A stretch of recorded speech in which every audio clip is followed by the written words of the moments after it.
well. This is awesome to have everybody out here. We appreciate you coming out.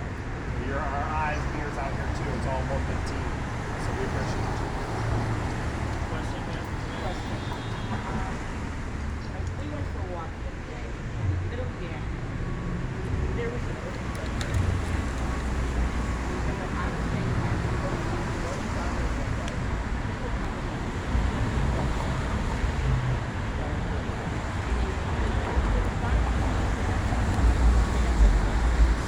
So what is this about? It's a safety walk, public safety, community walk, the police, Councilmember Charles Allen, just walking around. Who is the council member, Charles Allen? Charles Allen. The commander addressed Charles me. Allen. Oh, the He left? was trying to talk about his focus.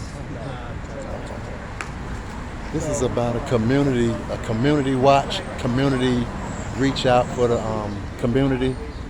I guess community watch, everyone. We get drug operations. We have a whole myriad of different tactics for that. But some of those are longer term investigations. We get the dealers using certain tactics that we have to conduct an investigation on. So you may not see us doing something at that time, but that doesn't mean we're not doing something. In terms of observing, documenting what's happening, and then we can come in and arrest at the time. But you're going to start seeing more and more enforcement along that area as we ramp this up with our tactics and pushing forward. And you're right about EPA, because there were also people totally coming.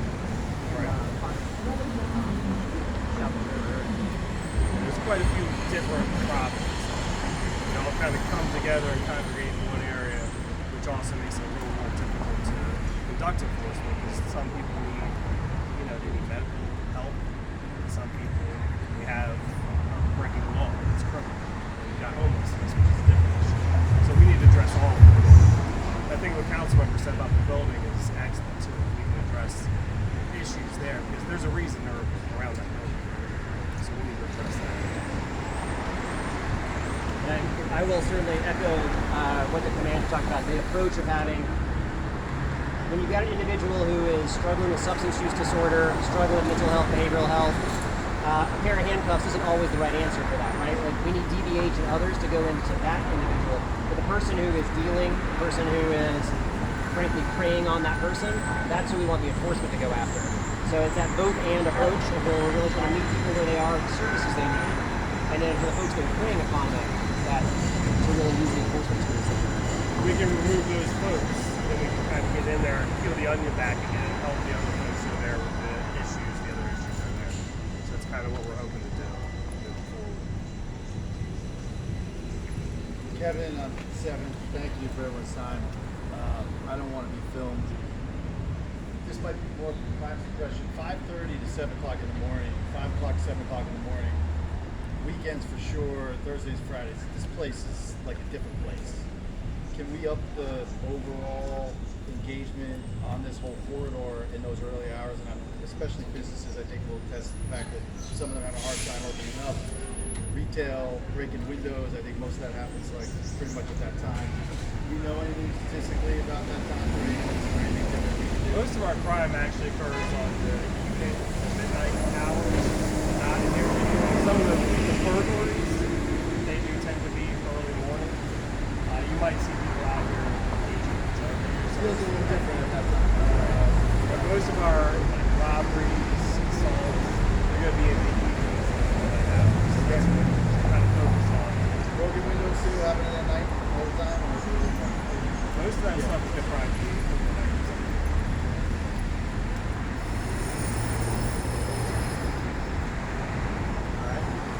Any others? Yeah, one more question. Can you clarify the policy around loitering on that corner and the fact that we regularly have people setting up the chairs and spending the daytime there? What is DC's policy on that's allowed? Say it again. What corner is I think down here on by the 8th Street, I think 7th or 8th, wherever that little metro bus stop is. Mm-hmm.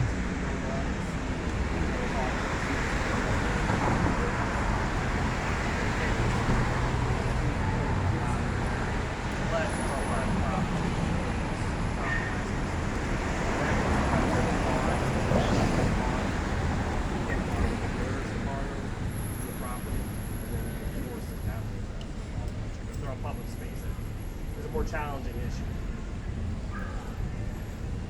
Yeah, DC's not allowed to have a loitering walk.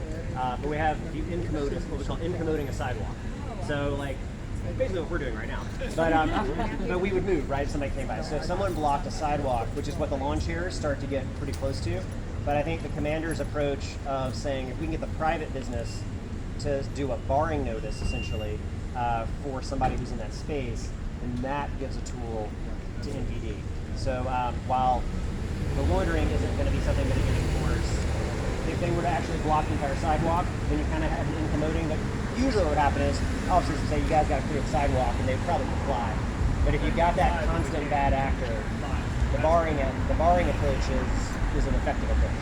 What about their selling something? Well, that's where we go to the enforcement. Right. That's what we're going to do. All these tables that have like cell phones and stuff for sale in the middle of the day and move around, they're I legal think it's businesses. just like a vending kind of situation. That's a license issue.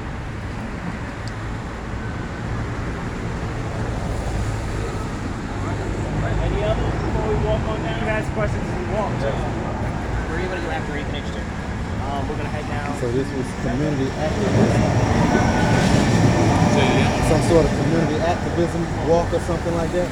yeah, just community walks. Citizens can come out and tell the community. You don't mind if I say it here, don't hear, do you? That's fine. Yeah. So the lieutenant in charge of this area, the commander for the first district, they're just out doing a walk with different branches of government, and the citizens can be like, "Hey, I'm concerned about this. Like, how do I get remedy for this?" So just like so people can point out their problems rather than just sending emails. Like we can see it in person. Really, you're a sergeant? I'm Lieutenant. Lieutenant Nice. Yeah. How you doing? Good, sir. Good, sir. If you want to see it, I'm the DC Frenchman Show on YouTube. That's what I do. You're good. Well, we're about to do the walk. If you want Taylor along. I might go ahead on and do that. Yeah. So Commander Hall is the 1D commander, and then Lieutenant Harris is the lieutenant for the first district who's in charge of this area. It's PSA 104. Yeah. PSA 104 for this area over here by H and 8th Street, everyone. And welcome to the DC Frenchman Show. I just happenstanced up on this here. We're gonna see and walk with the community, people of the community here, and hear what they got to say and what's going on.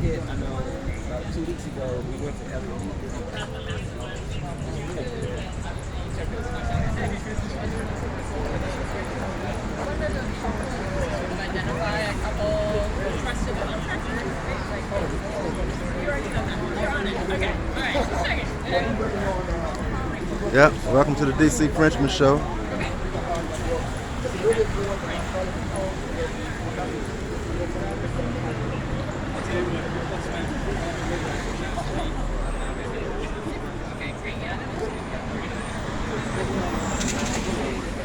Yeah, a little bit different.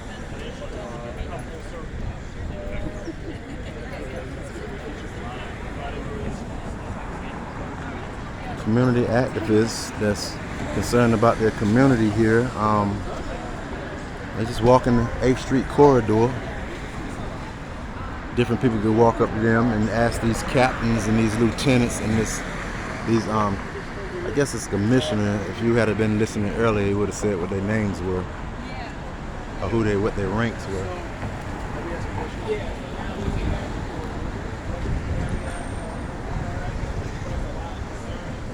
This is Washington, D.C. 8th and H down here. Yep, we're off of 8th and H. And I think they're ready to clean this area up. I'm sure they're about to clean this area.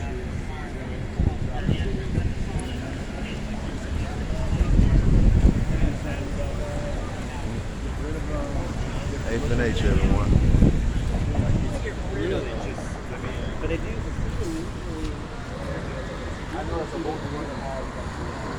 You're on 8th and H, you're on the DC Frenchman Show with all the activists here. Community watchers, you could say if you community watch.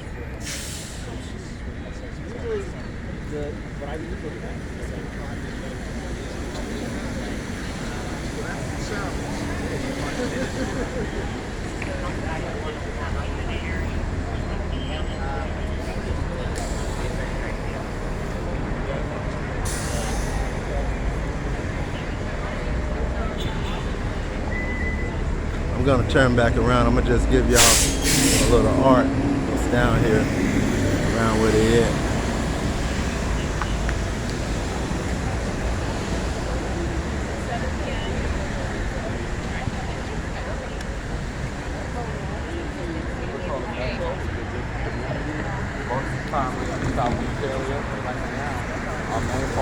Excuse me.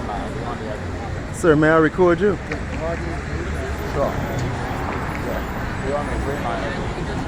Your shirt, I want to get your shirt on the back.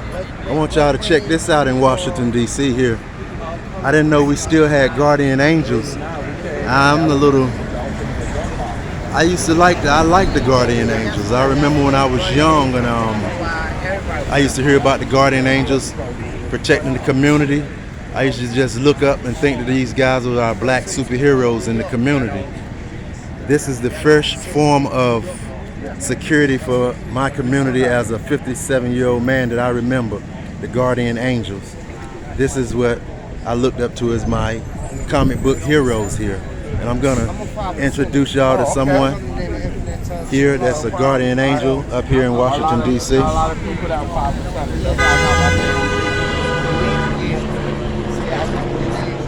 I don't run into 85% of these people. That's a lot of example. Yeah. We showing the proof. You know what I'm They saying? have an area where they do ciphers at? Like Howard units. At Howard? Oh, okay. Yes. Was it If the I last could- Sunday of the month or what? Yeah, they still trying to do it. It's like every Sunday of the month, every Thursday of the month. But if you give me your mathematics, I would definitely turn you on to it. I want one too. That 5% name. True indeed. I'm gonna give you one of my cards so you can see this interview on YouTube. That's peace. Oh, here you go. Thank you, buddy. You're welcome. I still see you all over playing girls. Definitely let me know that. 'Cause I like to, Especially on the poor bars. yeah? Okay. YouTube channel. Thank you. Okay. All right, I want to do an interview on you right quick. I got to have a black angel, a guardian angel. All right. Don't forget to hit me. I want to get this guardian. Can I have you on get an interview? This is my first guardian angel. As I told y'all the story, I've always looked up to these guys here in the community. I read stories about them. I've always looked at them like black superheroes to me, cleaning up my community.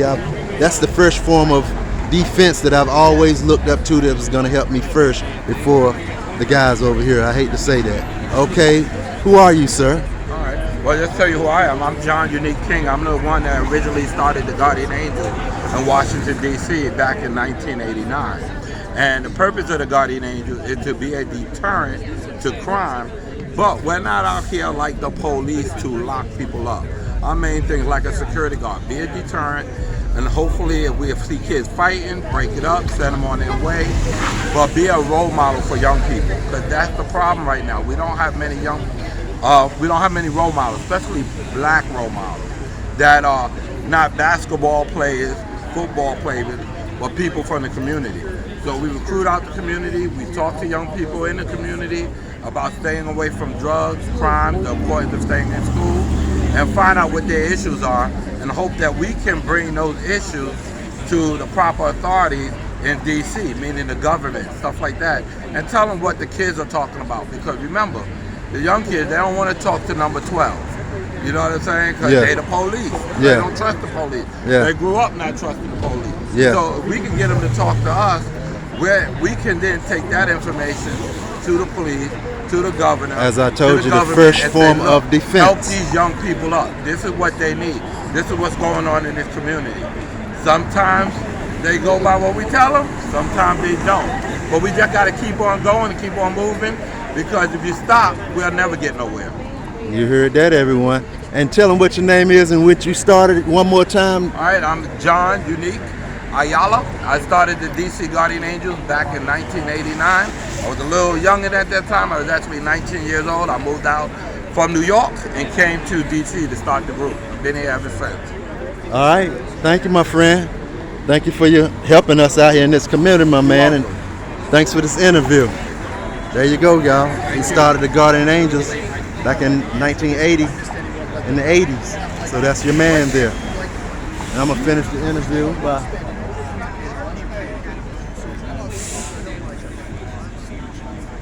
I want to hear some of his.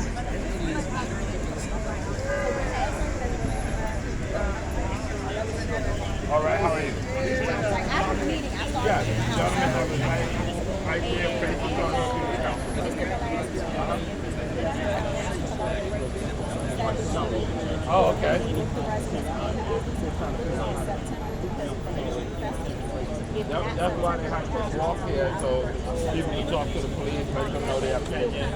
Hopefully it ain't gonna work. one of the statements I put in here was we need to make sure that it gets out to the residents so everybody brings their data and their concerns to the table. I don't really want anything left out. I don't know Right? nobody. If somebody wants to do something as it relates to the landlord is the person that needs to hear about it and the business owner. So that way we're having a collaborative, constructive conversation and we're developing an action plan. So I'm all for hearing concerns, but I also want to know how we're going to Y'all heard that, folks? Mr. Vasquez is on all the microphones. Yep. So